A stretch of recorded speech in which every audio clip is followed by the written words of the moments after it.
Ah oui, la confiance. Si elle frappe à ta porte un jour, reçois-la. Si et seulement si tu sauras prendre soin d'elle. La confiance, c'est de cela que nous allons parler. Et je te prie de bien t'installer. Un homme vivait pour un seul grand rêve. Le rêve de sa vie était de se procurer un lopin de terre, d'y bâtir une maison de rêve et de couler ses jours dans la paix la plus totale et ainsi s'en aller le jour venu. Car dans la société dans laquelle il évoluait, la seule manière de reconnaître un homme était de savoir s'il a une adresse, s'il a un lopin de terre, s'il a une maison à lui, s'il n'est pas locataire. C'était tout. C'était la seule marque de l'homme. C'était la seule marque de la masculinité. Avoir une adresse propre à soi. C'était tout. Notre monsieur travailla toute sa vie. Il consacra sa vie à cet idéal-là. C'est procurer un jour une maison propre à lui. Il travailla d'arrache-pied. Il se priva des choses dont d'autres se donnent tout au long de leur vie. Il épargnait le plus possible avec un seul idéal, celui de réaliser son rêve le plus fou. Et un jour, il dit à sa femme, je vais me procurer une parcelle, je vais nous construire une maison de rêve. Voici ce dont nous avons déjà accumulé. Sa femme courut en parler à son père et le père de la femme invita son beau-fils et lui dit, tu es la personne qui a épousé ma fille aînée, la fille que j'aime le plus parmi toutes. Tu l'as honorée de la manière à laquelle je ne m'y attendais même pas. Tu prends soin d'elle tel que je n'ai jamais vu. Moi-même, je ne saurais jamais le faire. Tu es tellement exemplaire pour mes enfants, filles et garçons, que tu es devenu pour eux leur frère aîné. Comment puis-je faire pour te rendre l'appareil car tu m'as honoré de la manière dont peut le faire un homme? Tu connais telle parcelle à telle adresse, je te la donne. Construis-toi une maison et va vivre paisiblement. C'est le peu que je puisse te donner. Je n'ai rien d'autre à te donner, vu ce dont tu fais pour moi. Notre monsieur courait se procurer le document indispensable en vue de la construction et lança les travaux, lança les chantiers. Tout l'argent qu'il avait réservé pour l'achat d'une parcelle, toute la somme réservée pour se construire la maison, il mit les deux ensemble et fit un bijou, une villa dont tout le monde parlait, car elle était extraordinaire. Elle était la preuve de l'art qui pouvait sommeiller dans un homme. Elle était la preuve de l'engagement de toute une vie. Il s'y installa. Il y vécut heureux. Bien que quelque temps après, l'entreprise au sein de laquelle il prestait voulut mettre des gens de côté, il fit l'un de ceux qui furent remerciés, mais il ne perdit aucun kilo, il ne perdit pas de poids, car il avait réalisé l'œuvre de sa vie. Il se disait, bon, c'est pas grave, je vais trouver un boulot, d'ici là, je serai embauché quelque part, je suis quand même chez moi. Il n'y a aucun bailleur qui viendra me hurler dessus. Et surtout, je me sens bien chez moi. C'était sans compter sur une réalité de la vie. 7 ans plus tard, son beau-père avala sa carte d'identité. Les funérailles furent organisées le même jour de la cérémonie d'héritage. Ses beaux-frères l'invitèrent. Ils invitèrent notre monsieur et lui dirent, la concession sur laquelle tu vis nous appartient de plein droit. Il ne crut pas bien entendre et ses beaux-frères lui dirent qu'ils étaient décidés à récupérer leur bien qui était la parcelle sur laquelle ils vivaient. Il y eut un débat houleux entre eux, mais ces derniers étaient réellement décidés de récupérer la parcelle. Il fit recours aux sages de la famille, aux sages du quartier, aux principaux amis du défunt qui étaient au courant de ce qui s'était passé, qui avaient vécu ce qui était passé, des témoins oculaires, des témoins. Mais rien n'y fait. Aux yeux de la loi, les détenteurs du document de la concession étaient les véritables possesseurs de la concession. Ainsi vaincu, il proposa à ses beaux-frères, primo, de venir auprès de lui, construire et vivre tous ensemble sur la même concession. Ces derniers refusèrent.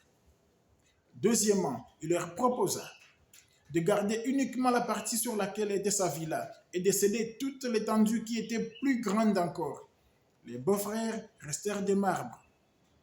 Il leur proposa troisièmement ceci, de venir de leur acheter la parcelle, bien sûr en partie, de leur verser l'argent en partie, de leur acheter la parcelle afin d'y rester. Ils refusèrent. Et quatrièmement, il leur dit de vendre la parcelle, lui permettant ainsi de récupérer l'argent de la villa et qu'eux puissent prendre ce qui leur revenait par rapport à la concession. Ils dirent non. Ses beaux-frères avaient attendu que leur père puisse partir afin de lui jouer ce tour de cochon. Ils avaient gardé le silence en attendant le bon moment pour lui faire ce coup-là. Fais attention à certains silences. Parfois, les gens gardent le silence, pas parce qu'ils t'aiment, mais puisqu'ils ne veulent pas te prévenir d'un danger. Ils veulent te voir tomber au fond du puits. Ils veulent te voir tomber au niveau de la falaise. Ils veulent te voir fracasser en 1000 morceaux au fond du gouffre. Ils savent que s'ils osent parler, ils te mettront la puce à l'oreille. S'ils avaient parlé avant, ils auraient amené leur père à remettre les documents à leur beau-frère pour sauver son honneur et sa parole. Ainsi, ils n'avaient pas fait la chose. Ils avaient regardé leur père commettre l'erreur de ne pas remettre les documents officiellement. Cet homme fut obligé de prendre sa femme et ses enfants et de retourner vivre chez ses parents. Très malheureux. Venant vivre près de chez moi, j'ai vu cet homme dépérir à petit feu. J'ai assisté à la descente aux enfers de cet homme. Jour après jour, je le vis mourir au fond de lui-même. Je le vis faner heure après heure. Je le vis noircir de peau. Je le vis disparaître, tomber dans le mythisme, dans le pessimisme, dans le cynisme et mourir petit à petit.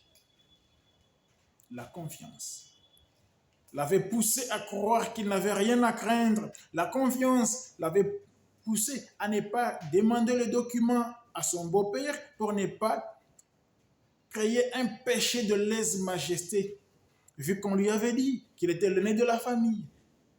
Il avait confiance, peut-être à l'excès.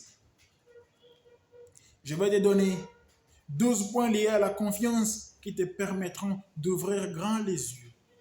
12 points. Le premier, la confiance n'exclut pas le contrôle. Tu confies une tâche à quelqu'un, une responsabilité à quelqu'un, tu as le droit de jeter un coup d'œil, car tu restes le premier répondant. Ce n'est pas une marque de manque de respect, non, c'est une marque de confiance. 2. L'écrit est la marque de la confiance. Si tu crois en l'autre, si tu crois en ce que tu es, si tu crois en ton engagement, si tu as la foi en ce que tu dis et que tu vas y mettre tout ton possible pour le réaliser, couche-le sur un papier. 3. La confiance ne tient qu'à un fil. Si quelqu'un te confie son argent, quelqu'un te confie son cœur, quelqu'un te confie sa maison, son entreprise, sache que en un rien de temps, tu peux tout perdre et ne plus jamais récupérer. Elle sera confiée à quelqu'un d'autre et à jamais tu auras perdu. 4. La confiance n'a pas de confiance. La confiance n'a pas de sécurité. Si ce n'est la conscience de celui à qui on l'a accordé de nous rendre l'ascenseur, de nous retourner l'ascenseur, c'est tout. 5. La confiance n'est pas confiance. La confiance n'est pas une garantie. Elle peut avoir une date de péremption. Fais attention. 6. La confiance se mérite. On n'accorde pas sa confiance à n'importe qui, n'importe quand et n'importe comment. La personne doit faire preuve de valeurs qui lui permettent de lui accorder des galons auxquels on veut l'amener à accéder. 7. La confiance se confectionne. La confiance se consolide. La confiance se construit au fil du temps. Elle naît, elle grandit, on l'alimente, on la nourrit pour qu'elle puisse grandir et devenir beaucoup plus consistante et prendre beaucoup plus consistante et prendre de l'ampleur. La confiance. 8. La confiance diverge. Avant d'accorder la confiance à quelqu'un, rassure-toi que vous avez la même acception de la confiance. Rassure-toi que vous la sentez de la même manière, que vous la vivez de la même manière, que vous l'appréhendez de la même manière, que la perception de la confiance reste la même. Et surtout, que vous nagez dedans de la même manière. 9. La confiance n'exclut pas les témoins. Lorsque l'on est engagé à faire quelque chose et que l'on sait qu'on doit le faire, les témoins doivent participer, peuvent être amenés à participer. La confiance n'est pas soumise à la confidentialité. 10. La confiance que l'on accorde aux gens, on doit savoir une autre chose que voici. La confiance pousse à se confier ou à ne pas se confier.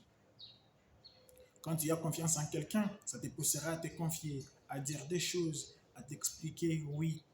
Mais si tu ne laisses pas l'autre, si tu ne lui demandes pas de s'exprimer, il peut ne pas le faire. Ainsi, ne pas te faire part de sa vision de la chose. Alors, ne fais pas preuve de trop de confiance. Amène l'autre aussi à mettre à table ce qu'il a au fond de lui. Ça te permettra de voir les choses dans tous les sens. Ça te permettra de voir les choses. La 11e chose, la confiance s'adapte. Elle s'adapte. On n'accorde pas la confiance à tout le monde de la même manière. On ne donne pas à tout le monde des choses. On risque de mettre les cornes d'un bœuf sur un lapin. Il ne saura pas le supporter. La confiance. On doit l'accorder à chacun selon son rang. On doit l'accorder à chacun tel qu'il est. On doit l'accorder à chacun. Mais on ne doit pas l'asphyxier avec. Prends bien soin de toi. Abonne-toi si ce n'est pas encore fait. Et surtout, prends bien soin de toi.